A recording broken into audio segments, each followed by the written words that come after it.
வணக்கம். நீங்க மறுபடியும் உங்களுக்கு தொந்தரவு கொடுக்கவோ உங்க பண்புள்ள வாழ்க்கைக்கு களங்கம் ஏற்படுத்தவோ நான் வரல. உங்களுக்கு கொடுத்த வாக்குறுதியை சாகர வரைக்கும் காப்பாத்துறதா நான் முடிவு பண்ணிட்டேன். அதை பத்தி நீங்க கவலைப்பட வேண்டாம். ஆனா இப்ப ராதாவுடைய மகிழ்ச்சிகரமான எதிர்காலத்தை உருவாக்க வேண்டிய கட்டத்துக்கு நீங்க வந்திருக்கீங்க.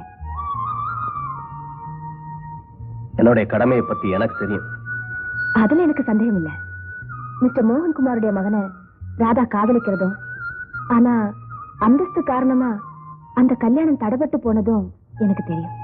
ஏற்றத்தாழ்வினால இந்த கல்யாணம் நின்னு போயிடக்கூடாது. எவ்வளவு செலவானாலும் நான் தர தயாரா இருக்கேன். ராதா சந்தோஷமா வாழணும். நம்முடைய உறவை உலகத்துக்கு எப்படி மூடி மறைச்சாலும் தாய்மைங்கிற உணர்ச்சியை என்னால கட்டுப்படுத்த முடியல. எத்தனை லட்சம் செலவானாலும் பரவாயில்ல.